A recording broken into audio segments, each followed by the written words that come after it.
Muito bem, muito bem. Estamos começando então a última aula do nosso curso aqui. Eu deveria ter deixado assim para você ver melhor, mas você já viu antes, então você já sabe que estamos aqui, Carlos Custódio e eu, Márcio Miorim, nesse curso aqui, nesses microcursos aqui sobre conhecimento PNL. Hoje, a última aula, criando um bom estado para aprender. A gente já passou sobre rapport, a gente teve ontem tudo sobre âncora, que foi os dois, olha, imperdíveis. Se você quiser e se puder, entra lá no YouTube do Master Coach Total ou Instituto Márcio Miorim, você procura aí, você acha, e você vai ver lá esse super curso legal pra caramba aí. Tá? Eu estou passando aqui para mais. Espera só um minuto aqui. Passei. Muito bom. E também vou distribuir aqui nos meus grupos aqui. Então, que você tiver aqui, a hora que você quiser, a gente agora está no processo aqui de passar para frente esse curso aqui, né? Já passando aqui divulgação do curso. Então, é isso. Carlos, boa noite. Deixa eu colocar o Carlos aqui. Carlos, boa noite, tudo bem? Último dia, a gente fez umas avaliações, aí eu até te passei mais cedo, acabamos não conversando isso antes. A gente viu aqui, por exemplo, que o YouTube ele restringe mais mesmo, ele é melhor para nós aqui, mas ele restringe mais o acesso às pessoas, ele não é tão... Como ele é uma mídia social muito específica, né? Ele é uma plataforma de assistir vídeos, né? Então, a gente vai fazer uma experiência no próximo e fazer através do Facebook. E vamos ver se a gente atinge mais pessoas. Né? De qualquer jeito, os cursos são divulgados, a gente vai aprendendo, né? Acho que, por falar em criando um bom estado para aprender, vai aprendendo. Então é isso, Carlos. Boa noite. Boa noite. Boa noite, boa tarde, bom dia para quem está assistindo aí em algum horário diferente. Né? A proposta de hoje ela é bem interessante porque não só vamos falar sobre o estado emocional de aprendizado, que seria o estado emocional mais adequado para você se dedicar a aprender alguma coisa, mas também outras estratégias que seriam interessantes você colocar na balança no momento que você for aprender alguma coisa, né? No momento que você se dispõe a aprender alguma coisa. Então, vai ser um bate-papo bem legal. A gente vai usar base de PNL e base de neuropedagogia aí com algumas coisas que eu vou trazer aqui para vocês. Vai ser bem legal. Bacana, eu já estou curioso. Eu dentro dos nossos combinados aqui, sem ser expressos, mas eu vou, então, começando aqui com um texto que eu puxei do Usando Sua Mente, né? Que o Carlos sugeriu aqui. Então, eu fui lá no Usando Sua Mente, peguei uns textos do Bandler, né? Onde, só para contextualizar aqui, e aí a gente já vai seguindo aqui. Hoje é uma coisa mais solta, né? Um tema mais aberto, mais amplo até, né? Mas que faz todo sentido, inclusive, para justificar a existência da PNL, de alguma forma até, né? Então a gente começa aqui com um texto do Bandler, onde são pedaços de texto do Bandler nesse livro Usando Sua Mente, que começa assim: a programação neurolinguística foi assim por mim designada por não querer me tornar um especialista em um assunto específico. Na faculdade, sempre fui dos que não conseguiam formar uma opinião e decidi continuar assim. A PNL simboliza, entre outras coisas, uma maneira de se examinar o aprendizado humano. Mesmo que muitos psicólogos e assistentes sociais usem a PNL para fazer o que chamam de terapia, acho mais apropriado descrevê-la como sendo um processo educacional. Estamos essencialmente desenvolvendo formas de ensinar as pessoas a usarem o seu cérebro. Perfeito. A gente comenta, vamos por assim, né? Separa isso aqui, a gente comenta, é isso. Eu acho que é o anterior, o Márcio. Opa, desculpa. Perfeito. Perfeito. Então, basicamente, eu acho que ainda tá errado, mas tudo bem.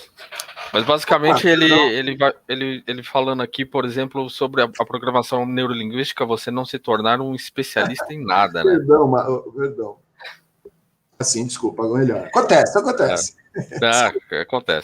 Você não se torna um especialista num assunto específico, não é que você não se torna um especialista em nada. Você se torna um especialista em PNL, no caso, vamos dizer assim. Um especialista em PNL não é um especialista em assunto específico, mas ele entende mais ou menos como é que vai funcionar o processo de comunicação do ser humano, ele vai entender como é que o cérebro do ser humano aprende, como que a química influencia o ser humano, e por aí em diante, eu consigo, a partir dessa base, se chama PNL, usar ela para qualquer coisa, né? Por isso que você não precisa se especializar. E um comentário aqui, né? Eu até conversei com o Márcio aqui em off já algumas vezes, a gente falando sobre atendimentos, né? Pessoas que vêm em sessões, fazer sessões comigo e tal. E eu falo que eu não faço terapia. E essencialmente a PNL ela vai tirar realmente do processo de terapia, né?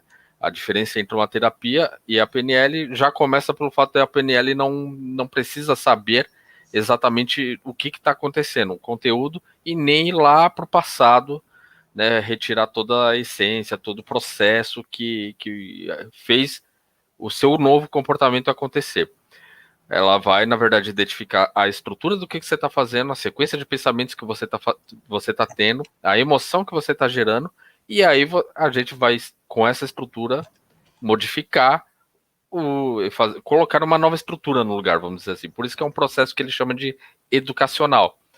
Então, eu costumo dizer que eu reeduco o cérebro a pensar. Então, você está pensando, teve o exemplo da garrafa ontem, você pensa a respeito da garrafa de uma maneira, então eu reeduco seu cérebro a pensar. Ele vai pensar na garrafa agora de uma outra maneira.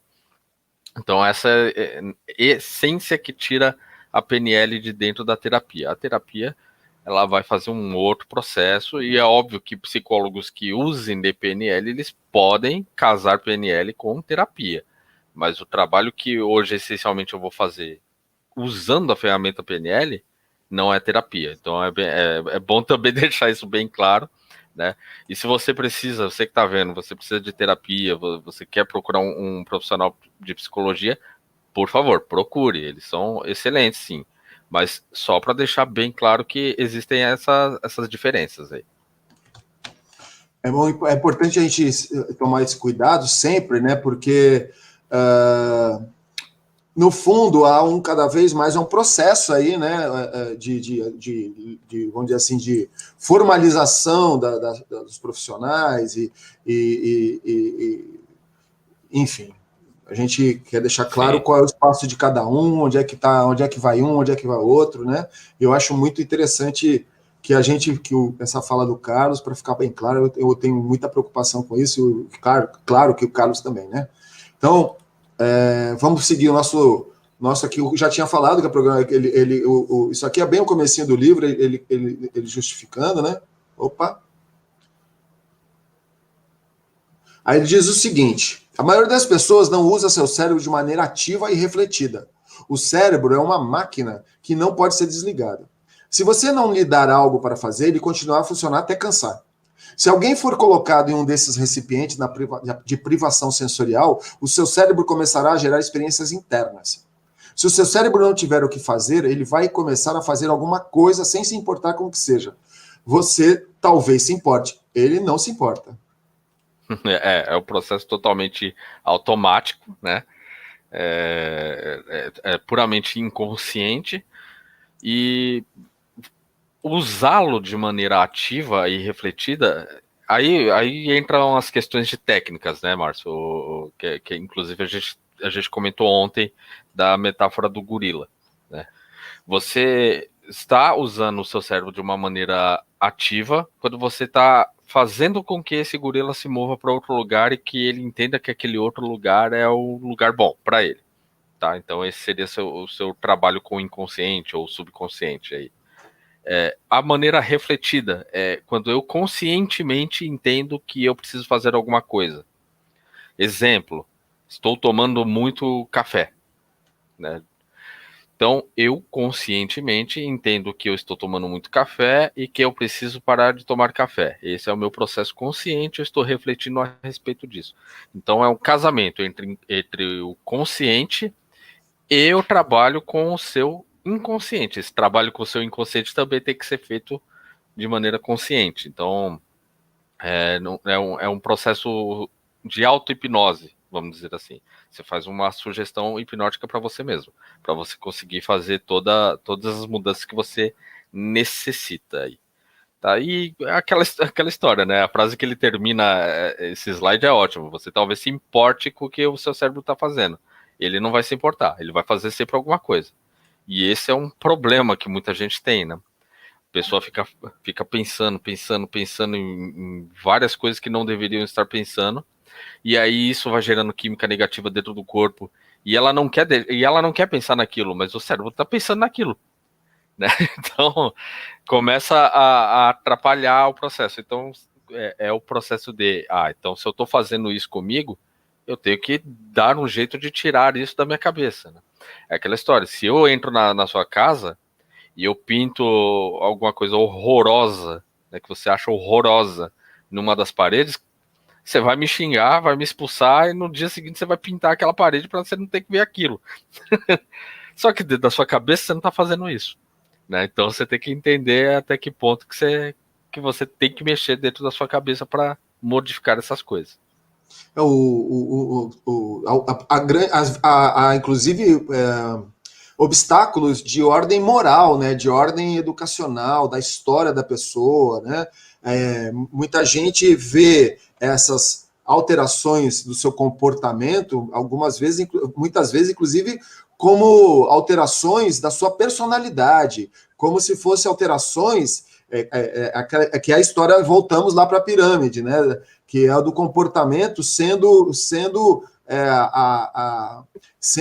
a expressão da sua crença, né? Quando, na verdade, você basicamente pode ressignificar os seus comportamentos, as suas atitudes, alterando, fazendo esse diálogo, porque, na verdade, o tempo todo você está fazendo essa reflexão de, será que isso aqui, né, volta a dizer, aí fica mais ainda claro aquela história que a gente sempre coloca aqui, né? Eu não sou o Einstein, por que eu vou copiar a forma do Einstein? Eu não sou o Steve Jobs, eu não sou o Bill Gates, eu não sou, sei lá, o Medina, eu pego onda, enfim, as várias possibilidades. Então, esse conflito aí tem muito a ver com uma crença de que você só pode ser do jeito que você é. Você não pode ser do jeito de... E é legal pensar o seguinte, né? Que todo ser humano pode fazer tudo que todo ser humano faz. Uma...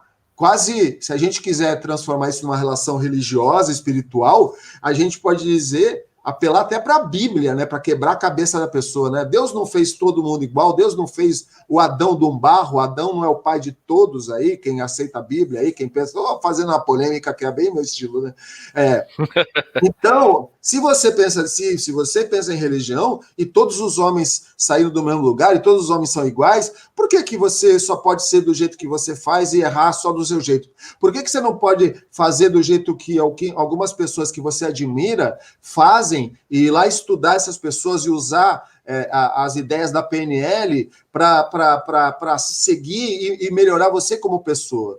Né? Então, afinal de contas, né, gente, a roupa que você está usando nesse momento, ela certamente ela é uma descendente de várias outras roupas que vieram há milhares de anos, talvez até há centenas de milhares de anos, dezenas de milhares de anos, se reaprendendo umas com as outras, descendendo umas das outras de uma forma cultural. E quem sabe uma camiseta, ou uma camisa de social, ou um vestido, ou uma coisa, ela seja ordem direta de um vestido, de uma camisa, de uma coisa que era usada há 200, 300 anos atrás. O que eu quero dizer, as tecnologias das roupas, dos móveis, atrás de mim aqui tem um monte de coisa, eu estou sentado, eu estou usando, Carlos, aqui, todos nós usamos coisas que tem que tem uma descendência, que tem uma ascendência, né, que veio de coisa. Então, não, eu sei lá quem é que inventou essa camisa, o primeiro cara que criou essa camisa aqui, mas eu estou usando a roupa dele, então, de alguma forma, eu estou modelando ele, porque ele certamente não sou eu. Eu estou fazendo uma viagem aqui para quebrar o padrão mesmo, para pensar, para sair da casinha e sair da ideia de que eu sou desse jeito. Você é desse jeito como, cara pálida? O que é pois desse jeito? né? Sem Então, falar que é uma falácia, né? Você falar, gera-se uma crença e essa crença ela nasce por uma falácia, porque a partir do momento que o ser humano ele tem neurônios espelhos, né, que estão perfeito. bem aqui na frente aqui, e ele tende a copiar o que ele está vendo, o seu jeito de andar pode ser parecido com o dos seus pais. O seu sotaque é da região que você mora. Você é um produto do meio. Você não é puro, vamos dizer assim. Você não é 100% você. Você tem influências do seu meio.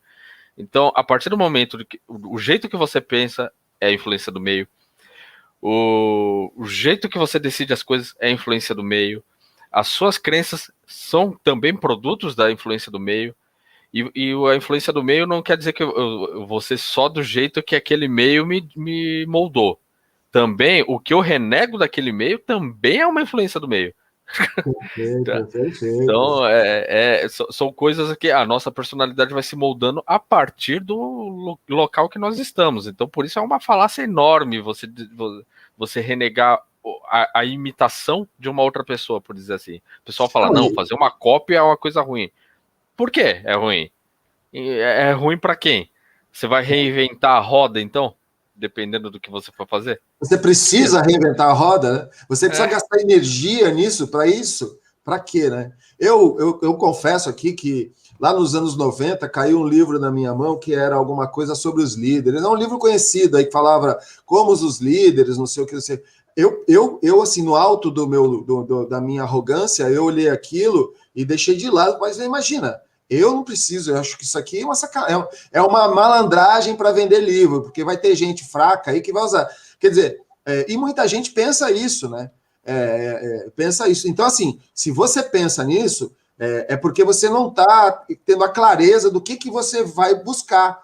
Porque quando você sabe o que você quer buscar, né? E aí volta a história do autoconhecimento, né? E volta também a justificativa do porquê um especialista em PNL para te ajudar, para contribuir no seu caminho, para que você possa saber o que você precisa, né? Porque, e aí a gente talvez hoje não, mas a gente vai trazer em algum momento mais na frente, a gente vai falar sobre um negócio chamado boa formulação de objetivos, né? Que é um negócio muito legal para você saber, que faz parte, inclusive, aí já tem um pouco, o próprio coaching tem um pouco disso, né? A própria, e é um pouco também da medicina aí, do uso, não sob o ponto de vista de tratamento, mas da chamada anamnese, né?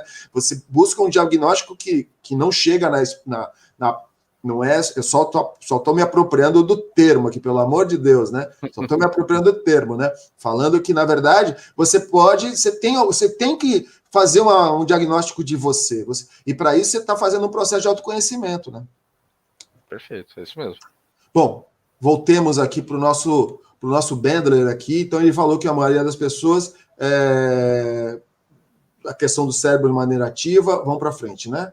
Quando quero que vocês aprendam, diz o Bandler, quero que vocês aprendam a mudar a sua própria experiência e a controlar o que acontece com o seu cérebro. Muitas pessoas são prisioneiras de seus próprios cérebros. É como se elas estivessem acorrentadas no último banco e deixassem outra pessoa dirigir seu próprio ônibus no lugar dela. Se você não indicar o caminho que quer que o seu cérebro faça, ou bem ele irá fazer o caminho da melhor maneira que puder, ou bem outra pessoa indicará o caminho para você. E nem sempre com a melhor das intenções. E mesmo que essas pessoas tenham, né, essa boa intenção, elas podem errar. Né? Então voltamos aqui, vem ao encontro do que a gente está falando, né, Carlos? Exatamente, exatamente. Você, querendo ou não, você vai ser sempre um produto do meio. Querendo ou não. Porque se você tá deixando que outra pessoa decida por você, você não está tendo personalidade. Você está deixando que outra pessoa decida por você. A outra questão é, se ninguém está te dizendo o que fazer, você vai tomar decisões. Querendo ou não, você vai tomar uma decisão. A falta de decisão também é uma decisão. E isso é a melhor escolha que você está tendo naquele momento. Né? Então, é a questão de como que eu estou vendo as escolhas. E essa questão de como você dirige o cérebro, eu quero fazer um comentário. Eu já recebi essa pergunta algumas vezes e eu acho que é importante e ela cabe aqui, né? Ah, mas dirigir o cérebro ou dirigir a mente? Qual que é a diferença de mente e cérebro? Gente, do meu ponto de vista, tá? Não vou falar aqui como uma verdade absoluta, não vou falar aqui que isso é totalmente real, que isso daí é científico, não vou falar nada disso. Mas do meu ponto de vista, uma pessoa que... A diferença entre mente e cérebro é que a mente, ela faz a sua representação interna do que o cérebro está programado. Então, a partir do momento que eu falo, por exemplo, o gato correu atrás o cachorro correu atrás do gato. Cada um vai ter uma representação interna disso daí. O que acontece no cérebro quando eu falo isso? Acontecem sinapses que vão me fazer o cérebro lembrar dessas palavras. Cachorro correu atrás do gato, tá?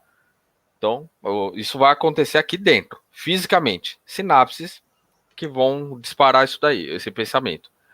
Quando tem essas sinapses acontecendo dentro do meu cérebro, eu tenho uma representação dessas sinapses. É como uma metáfora dessas sinapses. Isso é a mente.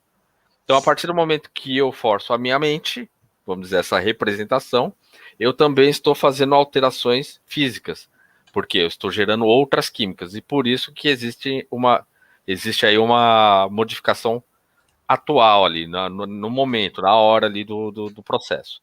Então, eu achei só que caberia aqui nesse momento aqui falando sobre dirigir o seu cérebro ou não, tá? Então, você dirige o seu cérebro através das suas representações internas, tá?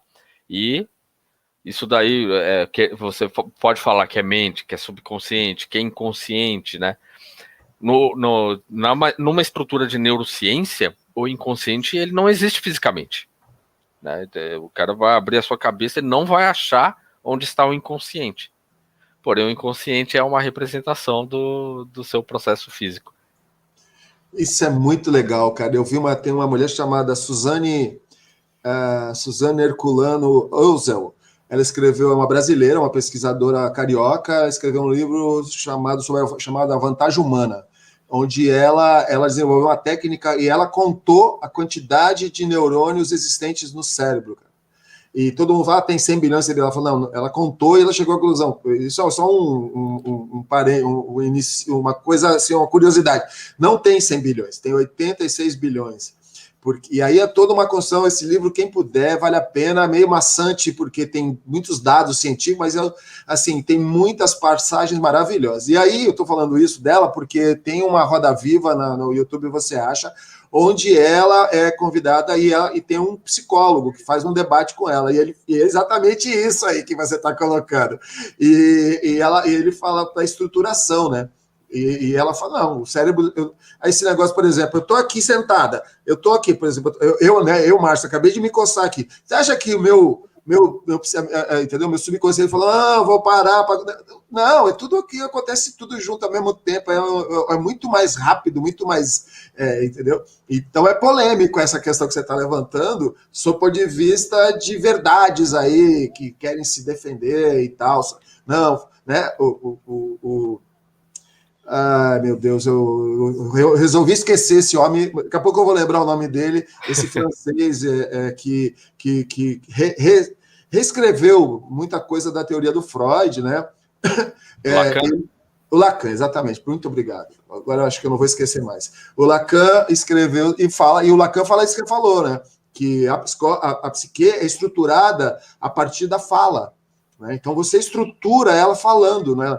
Porque por exemplo, a memória, onde é que está a memória? Né? Onde é que tem? Você não tem um lugar da memória, você não tem um lugar no cérebro onde está a psique, a estrutura onde está o ego, o id, não existe. Então, como é que se constrói tudo isso? Né? E agora a neurociência não. A neurociência, os neurônios estão ali fazendo as sinapses, fazendo as coisas, passando de um para o outro, passando a química ali, justifica aquela. Eu não vou conseguir lembrar o nome, da questão química que espirra de uma para outra e que faz a questão elétrica acontecer. Até me lembrei do meu amigo Gogo Neto aqui, que fala muito bem sobre isso, né? Que você conhece também, né? Que faz a passagem de todo esse processo. Quer dizer, tudo é muito químico, né? E ao mesmo tempo dá toda essa magia que faz com que a gente exista aqui, né? Eu desse jeito, com essa minha forma, você desse jeito com a sua forma, e as pessoas estão com a gente aqui.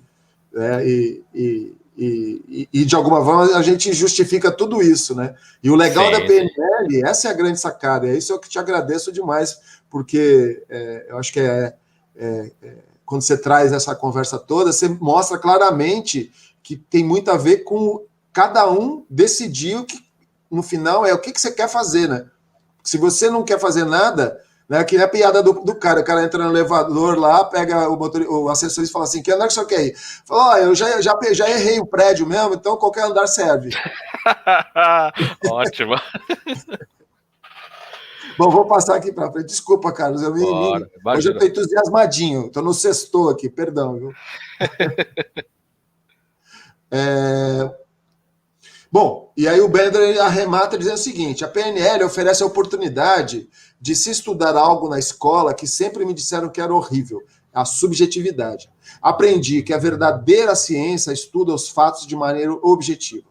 Notei, contudo, que eu parecia ser mais influenciado pelas minhas experiências subjetivas e que queria conhecer um pouco mais a respeito desse mecanismo e como as pessoas eram afetadas por ela. Esse é o relato do Bandler, como é que ele foi caminhar para a subjetividade, né? Enfim. E agora... Se você presta atenção, no próprio método científico, eles já rejeitam a subjetividade, né? Eles querem a objetividade. Né? Então, eu acho que, se não me engano, a primeira regra já do método científico, ele já disse, se existe a influência da subjetividade humana, ele já não pode mais ser concluído como ciência. Então... vai totalmente ao oposto de ciência nesse sentido. Só que, por isso que a especialidade em PNL ela não pode ser dita como uma ciência.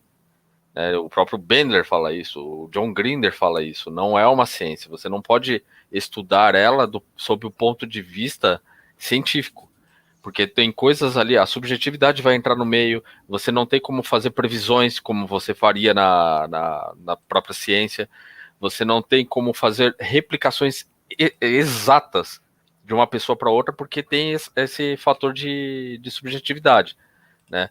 Só que, como cada ser humano é único, e aí quando você vai desenvolvendo as habilidades de PNL, você percebe isso muito mais fácil, você consegue adaptar certas técnicas para cada pessoa. E aí, por exemplo, se eu sou um cara engessado, vamos dizer assim, né? Tem até uma piada... Se me permite, eu vou contar outra história do Bandler, porque eu adoro as histórias dele. E que ele tava de férias, eu não me lembro se ele tava no Havaí e tal, ele conta essa história. E ele tava tomando café no hotel e ele viu lá um cartaz lá de um cara que ia dar curso de PNL. Né? E ele viu o cara lá e escrito, passei o único aqui no estado que passou tantos anos ao lado de Richard Bandler e John Grinder desenvolvendo as técnicas. Ele olha assim o nome do cara, ele olha a foto do cara e fala, mas eu não lembro desse cara. Aí beleza, né? Aí o que ele fez? Ele foi e se inscreveu lá, só que ele se inscreveu com outro nome, né? E os livros antigos, né? Você pode ver, você tem agora você deve ter uns 3 ou 4 livros antigos dele, não tem foto deles. É verdade. Né? Não tem foto nenhuma, porque o pessoal não, tanto aqui quanto lá. Então o pessoal não sabia como é que era o rosto dele. E aí ele entrou na sala e tal, e o cara começou a falar sobre PNL e tal, e sobre como que ele desenvolveu junto com eles, e como que ele curava fobias, com técnicas precisas e tal. E aí ele beleza, ficou observando a aula e tal, e o cara falou, alguém aqui, por exemplo, tem alguma fobia? Aí ele levantou a mão. Eu tenho. Aí o cara, você pode vir. Aí chamou ele pro palco. Aí ele sentou no meio, e a técnica engessada da cura rápida de fobia, ela pressupõe que você tem que fazer uma visualização de você mesmo, fazer uma tripla dissociação, né? Quem conhece sabe que você tem que visualizar você 3 vezes ali. E aí ele sentou ali na cadeira e o cara fala, qual que é a sua fobia? Ele, me ver. Eu não posso me olhar no espelho, eu não posso nem pensar a respeito de mim, que eu já tenho um ataque de fobia. Aí o cara travou. Aí ele, faz alguma coisa. Aí o cara ficou meio que tentando procurar o que falar, não sei o que, ele, tem uma coisa aqui que vai ajudar, talvez. Aí ele pegou a carteira dele e deu o nome dele assim pro cara, né? Richard Bandler. Aí o cara, pô.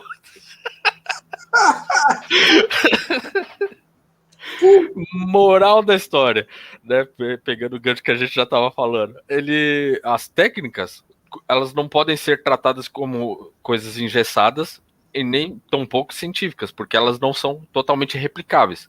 Pode dar certo com 5 pessoas e pode falhar na sexta. Então você tem que sempre estar adaptando a subjetividade da pessoa que está na sua frente, né? Então essa é a moral da história. Técnica engessada, você pode usar até certo ponto, mas saiba que ela não é uma panaceia e que um determinado momento ela pode sim falhar. Então, se adapte, seja flexível, crie habilidades. Aí se você se desenvolve bem como um PNLista.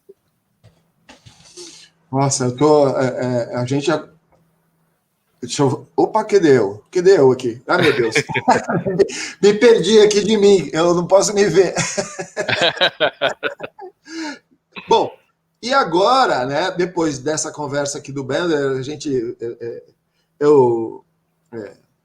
gente vai abrir aqui especificamente agora para o Carlos fazer uma fala legal aqui sobre a questão do aprendizado mesmo, né? Que é a partir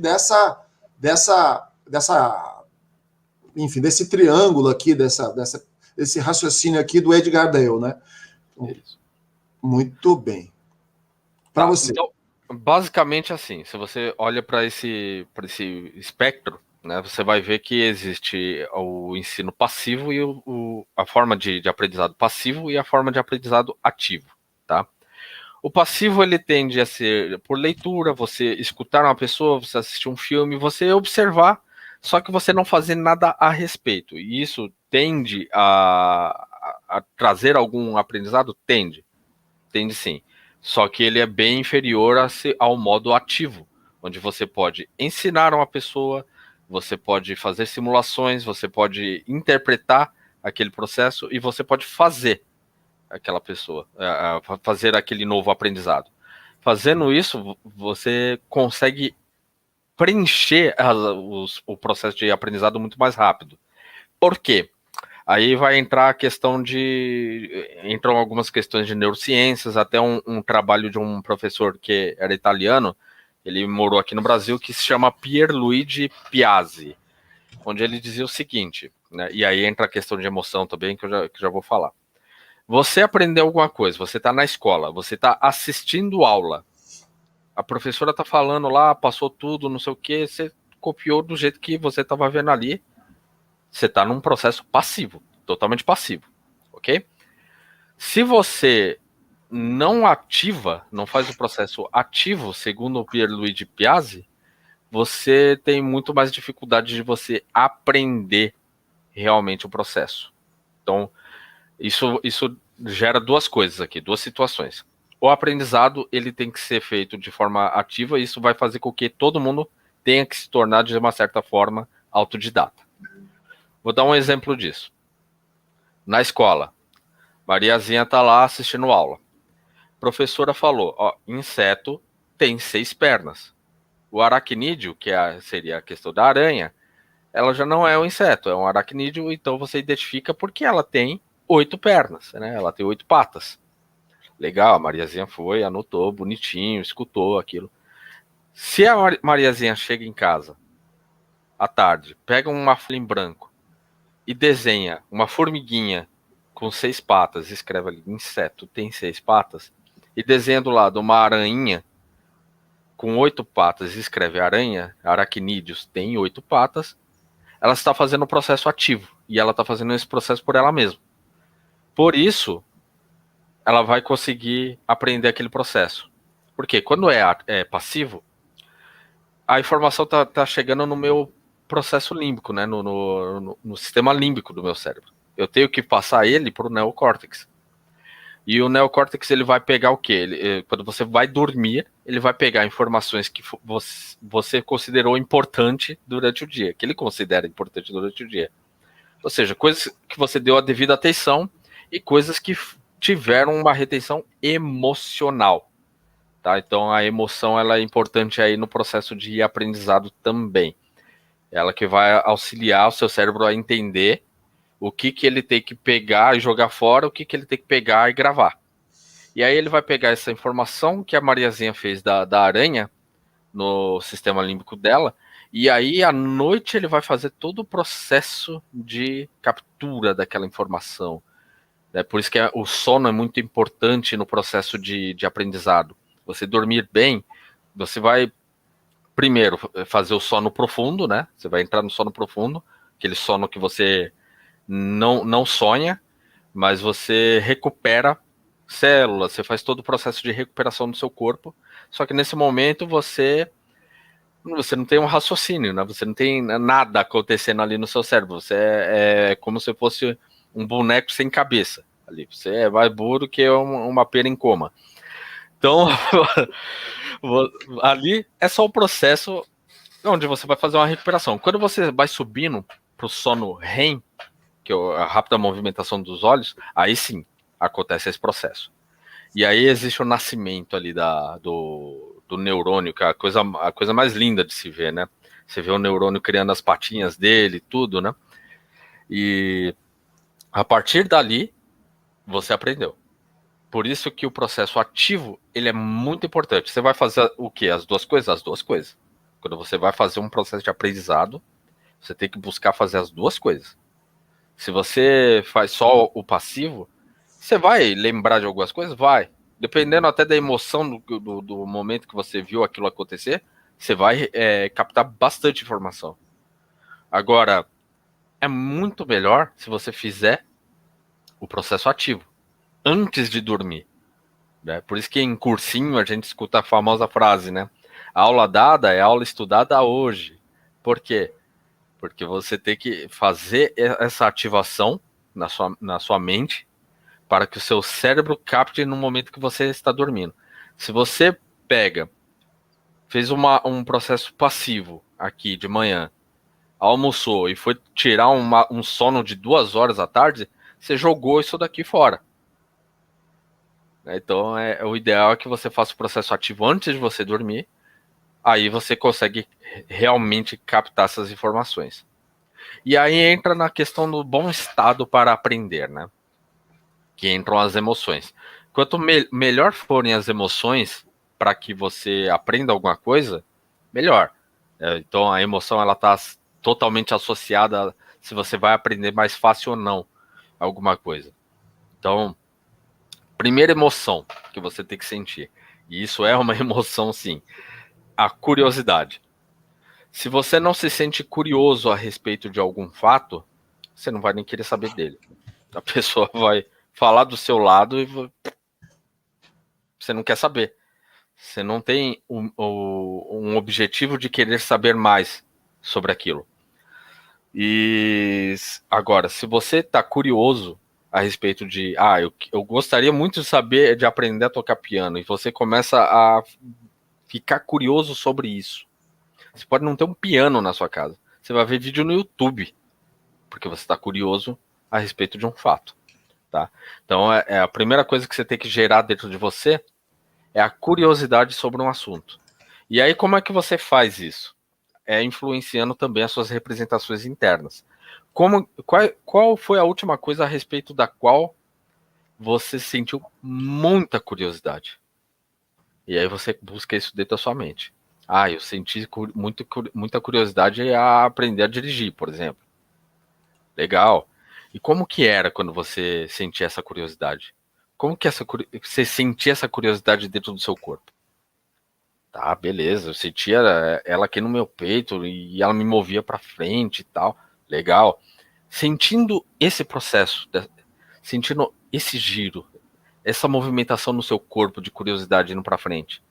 Sentindo isso, imagina você agora querendo estudar violão. Exemplo.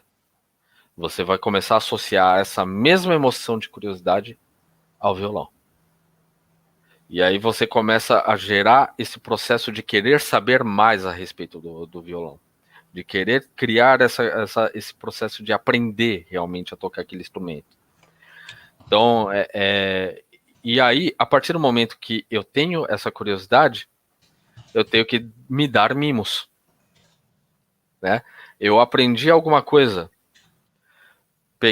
vamos pegar o violão, aprendi a fazer um acorde, eu tenho que produzir um viva, yes, algo que realmente me impacte emocionalmente. Porque a partir do momento que eu tenho esse impacto emocional positivo, à noite, quando eu for dormir, o meu cérebro vai entender que esse é um fato que ele tem que guardar. Entendeu? Então, é a associação da curiosidade, mais a associação de estado emocional positivo, e aí pode ser comemoração, pode ser paixão, pode ser um monte de coisa. Eu, por exemplo, vou dar um exemplo meu sobre PNL mesmo. Eu sou um cara que sou apaixonado pelo assunto PNL. Eu vivo, respiro PNL. Inclusive, falando com o Márcio aí, a gente estava falando sobre um livro e eu falei, não, eu estava lendo um livro ali e eu estava pensando na minha cabeça, como é que eu associo isso com PNL? Eu faço isso o tempo inteiro. É um processo que, para mim, é apaixonante. E essa paixão, quando eu começo a criar sinapses aqui, eu começo a agregar coisas aqui, começo a criar caminhos que chegam nesse assunto, é muito mais fácil eu agregar os outros, né? Então, vou falar sobre 5 linguagens do amor, que é o livro lá que a gente estava falando.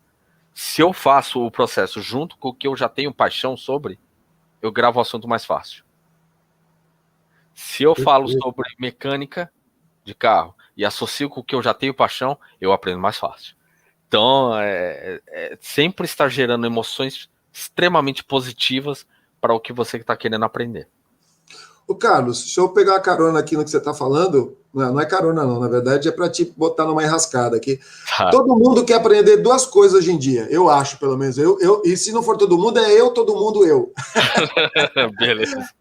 Todo mundo quer aprender uma língua e todo mundo quer aprender a tocar um instrumento. Certo. Tem outras pessoas que querem aprender a ser alpinista, querem aprender a lutar não sei o quê, querem aprender enfim. E também muitos querem aprender a xadrez por causa daquela série da Netflix lá, O Gambito do Rei. Gambito da Rainha.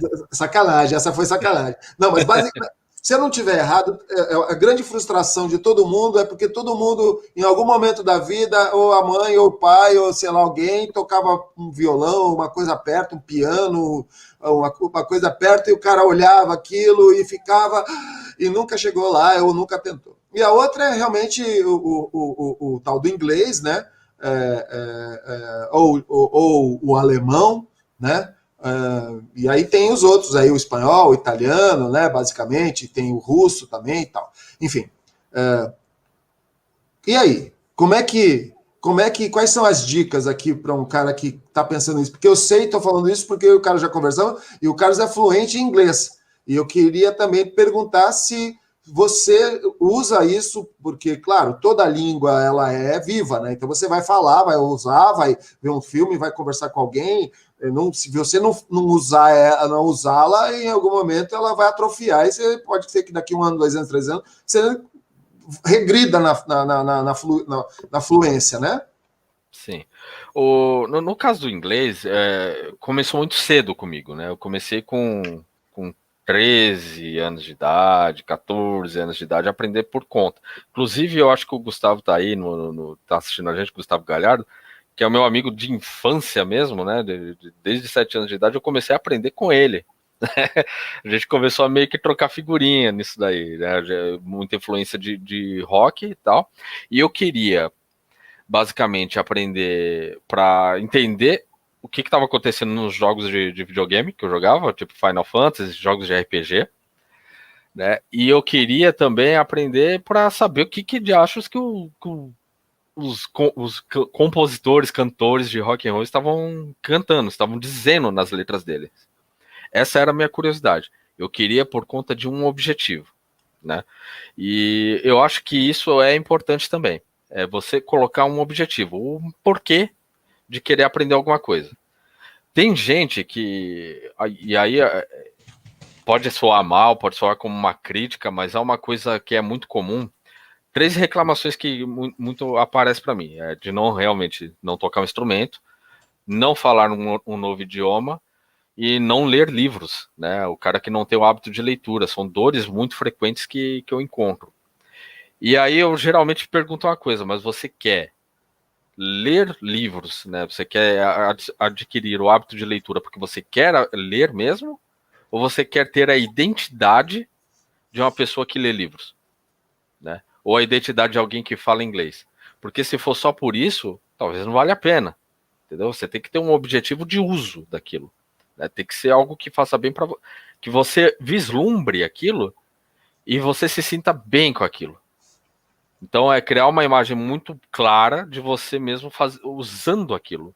Tocando violão para quê? Para tirar músicas dos Beatles, do não sei o quê, sei lá. Mas você tem uma imagem clara de você usando aquilo, né? E não necessariamente das pessoas falando, pô, o Márcio toca violão, olha lá que legal. Então, talvez isso daí não seja algo tão atraente para você emocionalmente falando. Eu queria fazer uma intervenção para te dizer o seguinte: às vezes o risco, a armadilha está nisso. Alguém que aprende a tocar uma, duas músicas, alguém que aprende a ter uma conversa básica, mínima, assim mesmo, para se fazer entender alguma coisa, as conversas básicas de um outro idioma, e que se vê fazendo isso e não encontra outras evoluções a partir disso, ela regride de um tal jeito que ela perde o estímulo, ela acha que e o cérebro também é um perigo para isso. Né? Por isso que o que a gente precisa dizer que não está sendo dito é que se você não continua propondo coisas, não continua revitalizando esses porquês aí de você ir para frente, ou seja, se você não joga as suas metas imediatas para mais,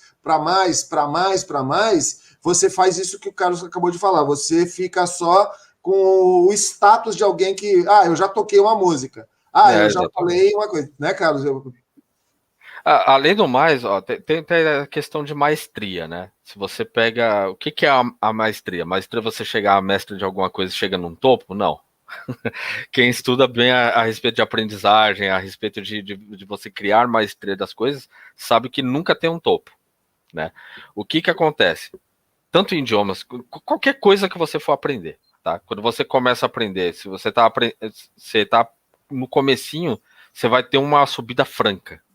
Você vai perceber que você aprendeu muita coisa, e aí você entra num platô. Aí você tá no platô, se você não muda a estratégia, se você não alimenta a sua vontade, se você não faz coisas que vão fazer você aprender mais coisas sobre aquilo, você continua nesse platô. E se você não usa, você desce de novo. Então, o método eu estou começando a aprender, eu subo, percebo, né? E aí é feedback que você tem que ser sensível aos feedbacks, né? Eu chego num platô, então eu tenho que fazer outras coisas, eu tenho que pegar outras informações, tenho que pegar de alguma outra maneira, alguma coisa que me faça subir de novo. E lá em cima eu vou pegar outro platô, e ali em cima eu vou pegar outro platô. E por aí vai, esse é o processo de maestria que existe hoje. E como é que você se reapaixona, né, pelo aquilo? Porque o que você está colocando é um negócio muito legal. Eu estou pensando aqui, muita gente que corre, tem chega nesse platô aí. Então, e o platô, quando você fala de atividade física, algumas atividades físicas, o platô é bem longo. A pessoa atinge lá, né? Você vai fazer uma corrida, vai começar a correr, você corre 1, 2, 3 quilômetros, já é o sofrido ali e tal, tem inclusive tem estudos que mostram que os 10 primeiros minutos de uma corrida é dramático, porque é um choque de química, você não quer estar ali, uma parte de você está odiando estar ali, outra parte está brava, e outra parte acredita, e passa 15, e depois dos 15, 20 minutos começa a haver uma harmonização tal. Então, e também tem as dores, né? Por isso que é muito comum quem faz atividade física sentir dores e continuar com essas dores até que chega um momento na atividade física que essas dores passam, a endorfina toma conta e aí o cara tá no céu, né? Entra lá no... E aí, voltando para essa história do platô, cara, tem estudos que mostram que a pessoa entra num platô ali, depende do biotipo, depende da intensidade, depende de coisa, e ela fica ali talvez 1, 2, 3, 4, 5 meses. E aí, de uma hora para outra, dá um salto absurdo e ela atinge um outro patamar. Né? E como é, aí eu pergunto, e que você está lembrando, estou falando isso, porque você falou de coisas ligadas, né? Estou pensando aqui em instrumento e idiomas e outras atividades, e o cara fica ali enroscado the pencil is on the table, né? Fica ali, e daqui a pouco, do nada, entre aspas, né? Esse do nada ele sai falando frases inteiras e consegue compreender coisas inteiras. E ele se do nada é porque, na verdade, dentro da cabeça tem um processo, né? Dentro da cabeça tem um processo. E também tem aquela, né? O cara não desistiu. Né? A maioria que chega no platô é muito comum desistir. O cara passa 2 meses e fala. Ele tem, a sensação é real. Você, puta, não tô evoluindo, cara. E aí isso começa a gerar uma frustração. E aí passa mais um mês, você não evolui, você vai e larga de mão. E esse cara aí, que ele evolui, ele ficou no platô durante 5 meses. E aí ele evoluiu. Mas ele não desistiu, entendeu? Porque existe um processo. Principalmente no aprendizado de línguas, né? Você vai... Hoje eu posso falar isso com mais propriedade, que eu já fiz a modelagem de alguns poliglotas, né? Inclusive, a gente tem um treinamento a respeito disso. Mas... hoje eu entendo que o processo de habilidade de linguagem, né, uma habilidade motora de linguagem, ela começa no faz de conta. No seguinte, eu tenho que me forçar a estar estudando não uma vez por semana num cursinho de inglês. Eu tenho que me forçar a estudar todo dia alguma coisa de forma ativa, entendeu? Isso vai diminuir muito o processo de platô, e aí eu vou ter mais percepção quando eu chego nesse platô, quando eu não estou tendo alguma influência. E quando eu chego nisso, vamos continuar falando sobre aprendizado de idiomas. Quando eu chego nesse platô, eu percebo que eu estou nesse platô, eu começo a me desafiar com outras coisas. O desafio tem que ser maior, porque senão eu não saio dali. Não adianta, eu não saio. Então, se eu tô aprendendo a falar inglês, aí tem algumas garotas que gostam muito de aprender inglês escutando Grey's Anatomy. Se Grey's Anatomy já não tá me fazendo sentido, eu já cheguei num platô, eu vou me desafiar com palavras mais técnicas. Talvez um outro filme que seja um pouco mais técnico, que exija uma linguagem mais técnica para eu saber, pô, essa daqui eu não conhecia. O que é que está acontecendo aqui no contexto, né? Então é sempre colocar um grau a mais, e você não pode também colocar um grau muito superior, mas sempre estar galgando graus para você poder chegar a subir, senão você continua na mesma. E se for... Tem também aquele famoso cara que ele assiste o mesmo filme sem legenda 80 vezes, e ele acha que ele tá aprendendo alguma coisa. Não tá. Não tá, meu amigo. Você não tá só no platô, você corre o risco de descer, porque você não tá... Seu desafio tá baixo demais. Eu gosto tanto de assistir Caçadores da Arca Perdida em inglês. Eu sei todas as frases. Eu sei tudo. Pô, você me pegou essa aí. Sou eu esse cara aí. Cara, é o processo de flow, né? Que a gente já falou. Oi? É o processo de flow. Você tá no flow, sim, você tá num desafio que esteja adequado a você. E que você se sinta motivado. Se o desafio é muito grande, você vai se estressar. Se o desafio é muito pequeno, muito baixo, né? Sim. Você vai se desmotivar também. Porque você vai achar chato, boring, né? Como diriam os americanos.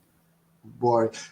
Você sabe que tem uns caras que você está falando de língua, tem uns caras que gostam de aprender filosofia e até ciências políticas, e os caras aprendem alemão. Os caras aprendem. Eu já vi cara que o cara tem lá no youtuber aí da área de esquerda, um estudioso de esquerda, tal, Marx, Engels, não sei o quê. Ele tem lá um negócio, como eu aprendi em alemão sem ir para a escola, entendeu? Quer dizer, o nível de crença dele e daí, no caso, ideológica, política, né? Mas o nível de crença dele é absurda para ele ir aprender alemão, né? O que eu consigo perceber disso, ele tinha uma imagem clara dele usando, tá? Ele não tinha uma imagem de eu vou aprender alemão pro pessoal que me segue no canal gostar que eu tô... Entendi, exato. Ele usando, exato. Ele tinha um porquê. Exato. É muito comum um filósofo aprender alemão, principalmente por causa de Nietzsche, né? Que era um filólogo, né? Então, além de filósofo, era um filólogo, ele criava palavras e tal. Então é interessante do pessoal aprender dessa maneira. Mas você tem que criar na sua cabeça uma imagem clara de você utilizando daquilo. E de uma forma que você goste que seja atraente para você aquela imagem. A partir do momento que você tem isso, você começa a se movimentar em direção àquilo. Eu sei que no PNL não se discute muito, não se discute, na verdade, o miolo o miolo vamos dizer assim, do comportamento, né? Mas se altera o comportamento, né? Então, também é possível que muita gente, por algum motivo, tenha travado por algum motivo, por alguma coisa. E ao invés dela, aquilo que a gente falou no começo, ao invés dela contornar, usar as técnicas para sair, para passar por aquela armadilha, ela volta a acreditar numa crença, né? De que ela tem que mesmo enfrentar aquela situação que a impediu, que a obstaculizou de fazer uma evolução para aprender uma língua, ou por algum motivo, ou porque eu, por exemplo, eu tenho um trauma. Eu sei que eu tenho um trauma, porque a primeira aula de inglês que eu entrei quando eu tinha 9 anos de idade, a professora disse assim, my name is Cecília. Virou para mim e falou, what's your name? Eu falei, Cecília. Todo mundo riu na sala. Eram gente muito mais velhas que eu, e aquilo me traumatizou, eu nunca mais voltei naquele curso, entendeu? Eu não tive a capacidade de voltar para conversar com ela não teve a sensibilidade de me procurar para falar alguma coisa, meus pais nunca souberam disso, e eu também, na minha cabeça, aquilo passou, e eu sei hoje que aquilo foi um motivo importante. Então, assim, o que eu quero dizer, eu, naquele momento, não era uma criança, tinha 9, 10 anos, não me lembro. Então, muita gente tem que buscar lá atrás. Aí a gente entra com questões ligadas a terapias, etc, etc, etc. Se a gente for discutir isso, a gente deixa de falar de PNL e vai falar de psicoterapia, de psicanálise, de psicologia, e aí a gente convida a pessoa a ir procurar um profissional dessa área. Então, volto a falar, não é esse o caminho. Compreenda que, na verdade, existem outras habilidades, outras coisas, existem... ninguém está dizendo para você não cuidar disso, não lidar com isso, não tratar isso, mas você pode, ao largo disso, buscar outras, e a PNL vai te ajudar a estratégias mentais para que você, de alguma forma, resolva a questão objetiva. A questão objetiva. Eu também sou advogado, então eu quero fazer um paralelo. Outro dia eu peguei um contrato que duas partes lá tinham contratado uma coisa X, e lá pelas tantas elas não queriam mais por um motivo específico lá. E aí um outro colega pegou e achou que tinha que colocar aquilo no contrato, dizendo que, olha, fulano tal, porque fulano isso, então as partes resolveram que não querem mais fazer isso. Eu olhei aqui e falei, bom, mas espera um pouquinho, não é objetivo isso aqui. Por quê? Porque, na verdade, a questão objetiva aqui é que as partes chegaram à conclusão que elas não querem mais fazer aquilo. Então, estou fazendo só um resgate aqui de novo. Eu estou falando para as pessoas isso, e para mim, principalmente, mas para as pessoas, porque eu acredito que essas coisas, elas visitam e revisitam o tempo todo a cabeça de quem está fazendo PNL, de quem está seguindo uma estratégia mental, de quem procura um PNLista, e dentro de um treinamento, ela, em alguns momentos, para pensar nisso. Né? Então, é sempre bom a gente ir trazendo, ir junto, caminhando com essa reflexão. Olha, essa história não é aqui, você procura outra aqui. O que a gente está falando aqui é assim, ó, você não teve dificuldade de aprender inglês e de alemão até agora. Agora, o que o Carlos Custódio está te falando, faz assim, faz assado, é desse jeito, usa essa estratégia, pensa assim, e você com certeza vai atingir o tão sonhado, a tão sonhada fluência de um idioma. Sim. É legal você falar sobre isso, né? A gente falando sobre traumas e tal. Assim, a PNL não vai buscar o seu trauma, né? A gente não entra nesse processo, tá? Mais uma brincadeira que a gente fez, que falando com o Cláudio a respeito daquele treinamento de poliglotas e tal, né? Cláudio Lara, no caso, chegamos à conclusão de pessoal que é travado, né? Que quer aprender inglês e são travados, a gente costuma dizer, não, então o curso ele é 80% a 90% um trabalho psicológico e só 10% ali que vai sobrar, que vai ser passando as técnicas que precisa. Porque, na verdade, vão entrar as crenças da pessoa, vão entrar as experiências da pessoa, que podem estar sendo um impeditivo. Então, como você se sente a respeito desse novo aprendizado? Você, por exemplo, Márcio, hoje, quando você pensa em aprender inglês, como que você se sente a respeito de aprender inglês? Então, Márcio, te respondo o seguinte: eu, durante uma das várias atividades que eu tive, foi trabalhar com design de web, com web designer. E eu tinha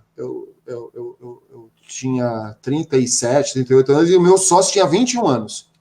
E ele lidava com essa situação de inglês, era natural. Então, naquela época, você tinha que aprender inglês ou aprender inglês. Né? Claro que aí vale tudo, cara. Vale você achar que você está aprendendo, vale pegar um translator, vale pegar o que você fizer, o que você tem que se virar, porque vem um texto lá, você precisa de uma funcionalidade lá, tem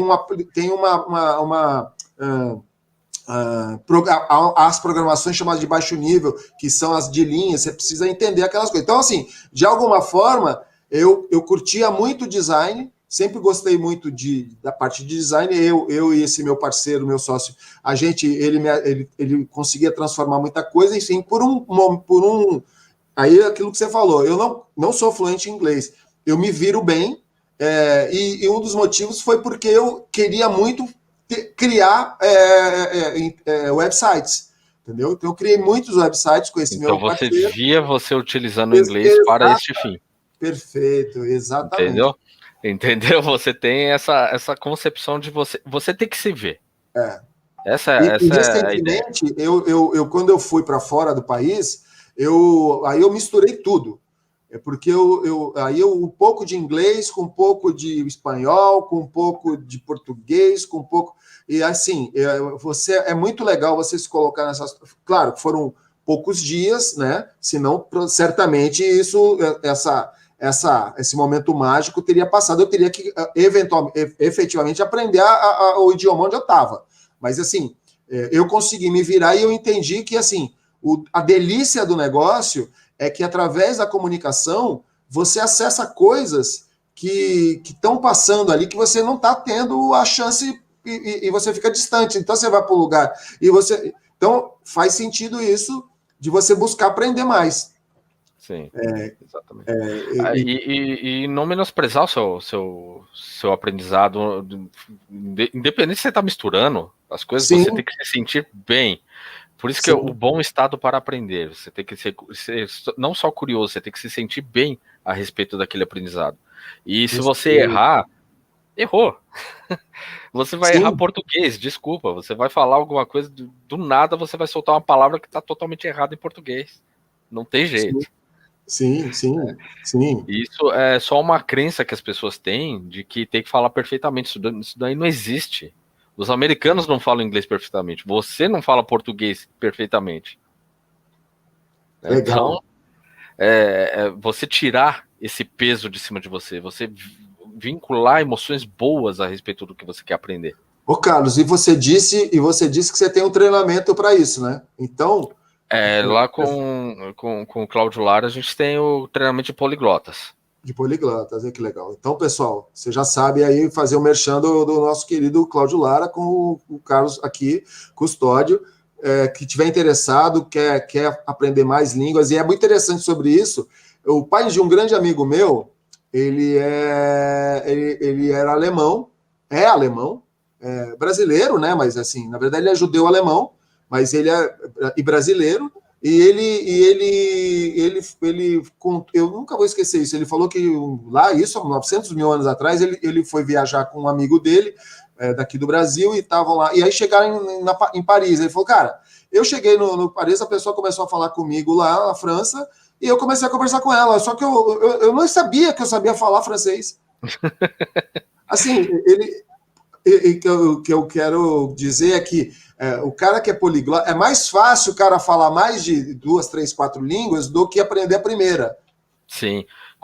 A partir da terceira língua que você aprende, fica mais fácil você aprender as outras. Tá? Tem um poliglota muito bom que se chama Steve Kaufmann, que quem quiser dar uma bisoiada aí no YouTube vão achar muitos vídeos dele que são muito bons a respeito de aprendizado de idiomas. Ele tem 74 anos, se eu não me engano, e ele fala mais de 20 idiomas. Nossa. Inclusive português. Que é considerado uma língua, é um idioma difícil, né? Não é simples. É considerado um idioma muito difícil. O português é um dos idiomas mais difíceis que tem para o pessoal aprender. Principalmente fonemas, essas coisas que a gente tem. Tem fonemas que os americanos têm, por exemplo, a língua inglesa ela tem mais fonemas do que o português. Tá? Mas quando eles chegam para cá, é muito difícil para eles adaptarem os fonemas dele à nossa língua. Então, é doideira.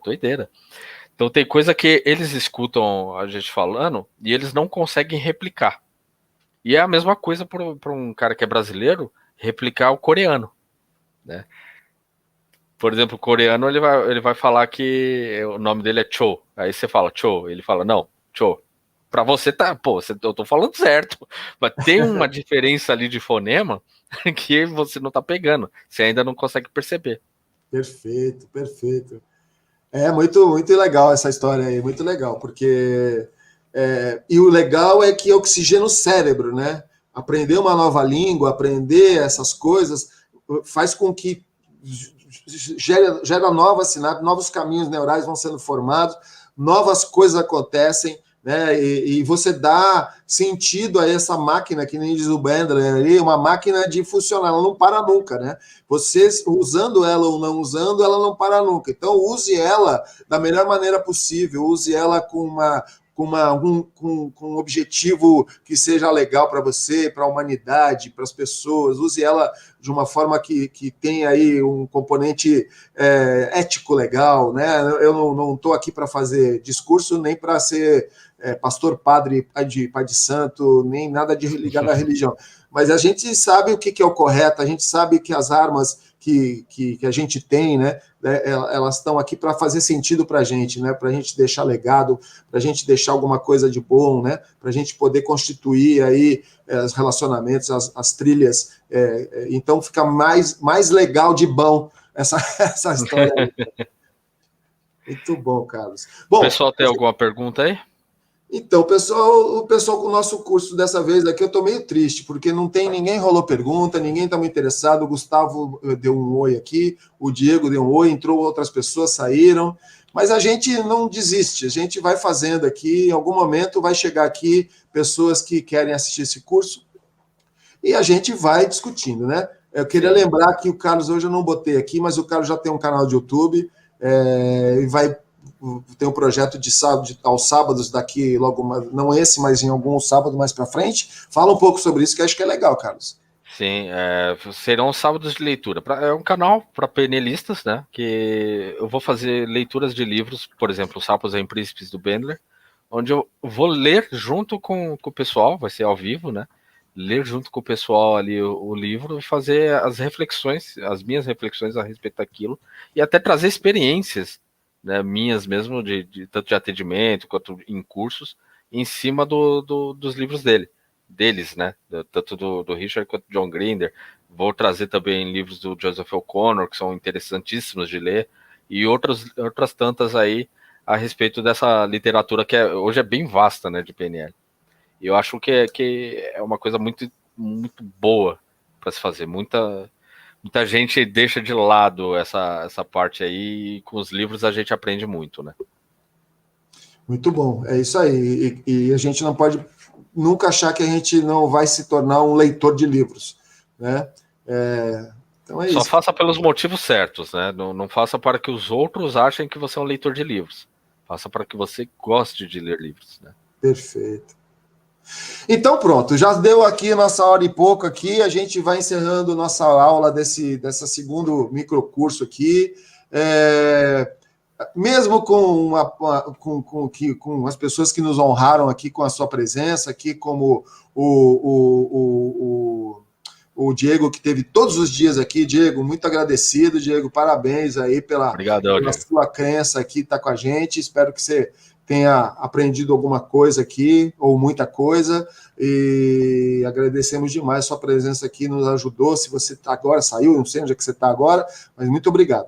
E outras pessoas, o Gustavo esteve aqui, mas teve outras pessoas também, enfim, quero agradecer demais e dizer que provavelmente a gente vai fazer mais cursos.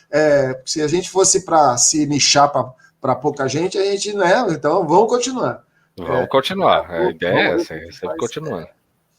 Então, quero te agradecer demais, Carlos. Talvez daqui, acho que talvez uns 15 dias, talvez isso, a gente vai combinar direitinho, a gente vem com a terceira edição do microcurso aqui, e com certeza vão ser temas muito legais aí, que saem aí da lista que o Carlos tem guardada no bolso do paletó dele aí. Perfeito. Obrigado de novo, Márcio. Obrigado aí, pessoal que participou. Obrigado quem assistiu depois, né, também. Muito obrigado mesmo. Como eu disse, é uma oportunidade única para o meu objetivo, né? A Leida, muito obrigado aí pela participação, viu, Leida? Muito bom. E, cara, eu só tenho a agradecer a você, Márcio, porque essa oportunidade aqui está sendo muito boa para mim. Uma coisa que é um sonho que eu já tenho há algum tempo, que é propagar a PNL para frente e trazer mais gente para dentro disso. E vamos seguir. Eu que agradeço a oportunidade, para mim é um privilégio mesmo, e eu fico muito grato. Pessoal, então é isso, né, Carlos? A gente quer ficar conversando aqui, porque você vai falando das coisas aí, me dá uma vontade de falar aqui, eu já sou falo. E aí eu tenho que segurar, porque eu quero falar também, mas enfim, a gente. Mas pode falar, pode falar. Não, estamos falando. A gente vai falando mais e mais, mas aí nos próximos edições a gente volta a falar mais, tá bom?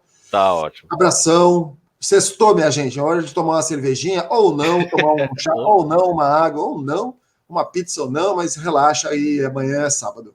Se cuidem, fiquem bem, se cuidem, nós estamos numa pandemia, usa máscara se tiver que sair de casa, álcool gel, toma, não se aglomera, muito cuidado, preserve quem você ama, se cuide, porque se cuidar é preservar quem é proteger e preservar quem você ama. É isso, Carlos, um abração, valeu, tchau, gente, vamos dar tchau, tchau, gente, tchau.